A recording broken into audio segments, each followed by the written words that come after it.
सम्पूर्ण सर म्यामहरुमा नमस्कार। आज म शिक्षा तथा मानव स्रोत विकास केन्द्रको लर्निङ पोर्टल सिकाइ चौतारी कसरी सञ्चालन गर्ने भन्ने बारेमा छोटो एउटा भिडियो बनाउन गइरहेको छु।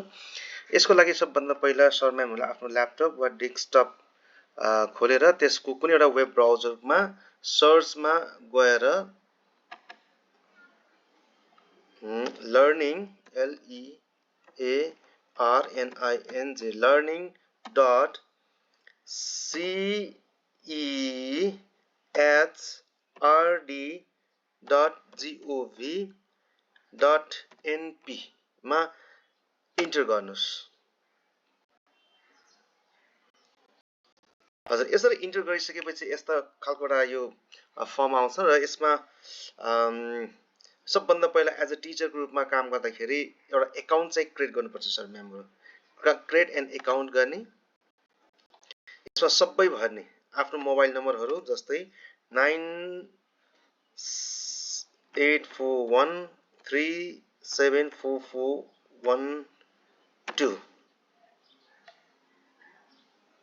र आफ्नो इमेल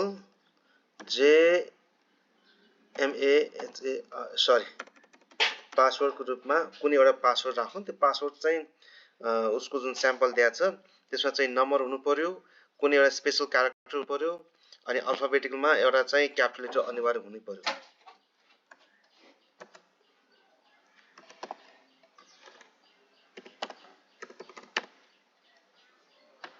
इमेल राख्नु पर्यो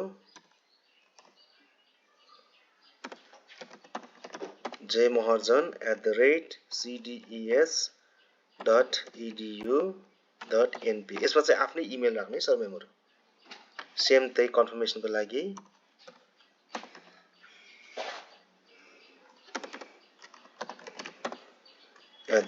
@cdes.edu.np। अब यसमा चाहिँ सर म्यामहरुको फर्स्ट नेम,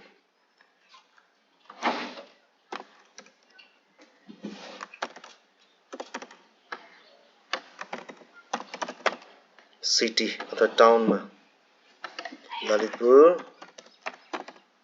कन्ट्रीमा केही गर्नु परेन अनि टाइप्समा चाहिँ जहिले पनि टिचर नै राख्ने सर म्यामहरु। यसमा अब स्टुडेन्टले गर्न पाइन्छ तर टिचर भइसकेपछि त्यो ट्रेनिङको लागि एप्लिकेबल हुन्छ। Province Bagmati, district Lalitpur, municipality Lalitpur,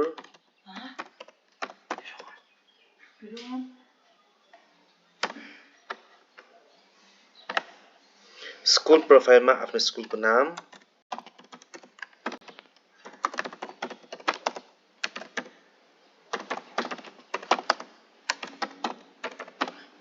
यति गइसकेपछि क्रिएट माई एकाउन्ट गर्ने, न्यू एकाउन्ट गर्ने। अब यो चाहिँ मेरो नामबाट क्रिएट भइसकेको कारणले गर्दाखेरि यसमा चाहिँ उले मानेन र यसरी क्रिएट गरिसकेपछि जुन अहिलेको फर्ममा सर म्यामहरुले इमेल एड्रेस राख्नु भएको थियो त्यो फेरि अर्को ब्राउजरमा गएर खोल्ने, त्यो इमेलमा इमेल पठाइसिया हुन्छ। जस्तै यहाँ जस्तै मेरो यहाँ आइसकेको छ। यो इमेल खोल्नुस्। यो इमेल खोलिसकेपछि जुन यो एउटा यो ब्लू कलरको एउटा यो बोर्ड मार्क आउँछ, यसमा डबल क्लिक गर्नुस्।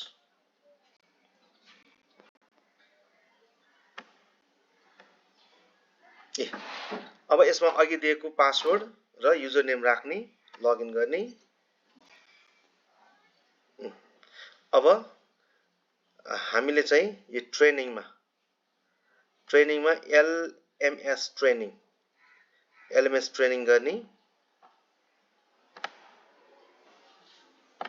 अब यिनीहरुमा क्लिक गर्दै जाने। अब एउटा कुरा चाहिँ के बुझ्नुपर्छ भन्दाखेरि सर म्यामहरुले हामीले यसरी एकाउन्ट क्रिएट गरिकन यो सिकाइ चौतारी अभिमुखीको तालिम हामीले अनिवार्य लिनुपर्छ। यो एक किसिमको तालिमको रूपमा लिए पनि छ र यसको लागि सर्टिफिकेट यो कम्प्लिट भइसकेपछि सबै सर म्यामहरुले सर्टिफिकेट पाउनुहुन्छ र त्यो सर्टिफिकेट पाउनको लागि यहाँ भएका सबै कोर्स पूरा गर्नुपर्छ। जस्तै यहाँले ग्रीन कलर छ, यो सर म्यामहरुको ग्रीन आउँदैन, यो मेरो त कम्प्लिट भएको भएर ग्रीन आएको। यसमा चाहिँ त्यतिकै ब्ल्याङ्क आउँछ र यो ग्रिन भनेको सर म्यामले यो चरण पार गर्नुभयो वा पास गर्नुभयो भन्ने कुरा बुझिन्छ। जस्तै अब सर्वेक्षण सहभागी सर्वेक्षण यसमा हेरौँ, यसमा भएका सबै भर्दै जानुपर्छ सर म्यामले यसमा। अनि सबै भर्दै भर्दै भर्दै गइसकेपछि अनि लास्टमा यो प्रश्नोत्तर, यो अघि जति पनि हामीले पढेका छौँ त्यो सबैको उसले आन्सरहरू माग्छ। त्यो आन्सर दिइसकेपछि हामीले चाहिँ 10मा आउट अफ 10मा मिनिमम 6 ल्याउनु पर्छ अनि मात्र प्रमाणपत्र इस्यु हुन्छ, सर्टिफिकेट इस्यु हुन्छ, नभए हुँदैन। जस्तै सहभागीको सर्वेक्षण यसमा के हुन्छ, त्यस्तै कोर्सको परिचय यसमा पनि यो कोर्स यो सुन्नुपर्ने हुन्छ हामीले। सिकाइ चौतारी शिक्षक अभिमुखीकरण कोर्स शिक्षण सिकाइ प्रक्रियामा सहजीकरण गर्न तथा विद्यार्थीहरूको अध्ययनमा प्रविधिको प्रयोगलाई प्रोत्साहन गर्न नेपाल सरकार शिक्षा विज्ञान तथा प्रविधि मन्त्रालय शिक्षा तथा मानव स्रोत विकास केन्द्रद्वारा सिकाइ चौतारी डिस्कसन एन्ड इन्टरेक्सन फर्म। अब यसमा चाहिँ तपाईहरुको विचार के छ भने एउटा फोरममा राख्ने के हाम्रो जुन यो ट्विटरमा ट्विट गरे जस्तै यसमा राख्न सकिन्छ। अब यसमा अब कसको छ यसरी हेर्न सकिन्छ। यो सबै उहाँहरुको राखेको कुराहरु धेरै पो रहेछ।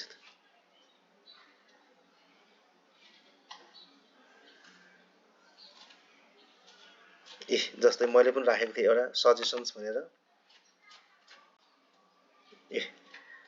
It's a great opportunity to learn about the Sikai Chari. It enhances the teaching and the learning activities to teacher as well as student of the parents. Even though this is an emerging program and very useful to all of us, but I would like to suggest for upgrading more subjects for grade 11 and 12. यसरी तपाईहरुको विचार यसमा राख्न सक्नुहुन्छ। र एनाउन्समेन्टमा खासै त्यस्तो केही छैन यसमा। कुनै कुराहरुको एनाउन्समेन्ट छ भने गर्ने हो। अब परिचयमा सिकाइ चौतारी यो सबै अध्ययन गर्नु पर्यो सर म्यामले, सबै पढ्नु पर्यो। अनि पढ्दा पढ्दा यसमा पनि हुन्छ शिक्षण सिकाइ। त्यसपछि डन गर्दै जानुपर्छ।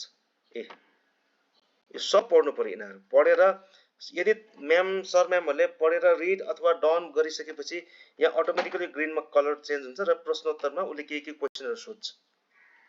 यो अहिले चाहिँ छैन। यो क्वेशन सोधिसकेपछि सबै कुरा मिल्यो अथवा 10 मा आउट अफ 7 हो कि 6 ल्यायो भनेदेखि सर म्यामहरुको प्रमाणपत्र यहाँबाट क्रिएट हुन्छ।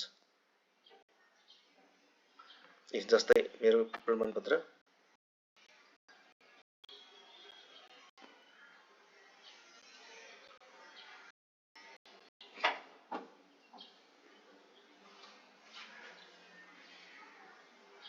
यो अहिले उभा छ, त्यति छैन। ल हस्, यसरी हामीले हाम्रो एकाउन्ट क्रिएट गर्न सक्छौं।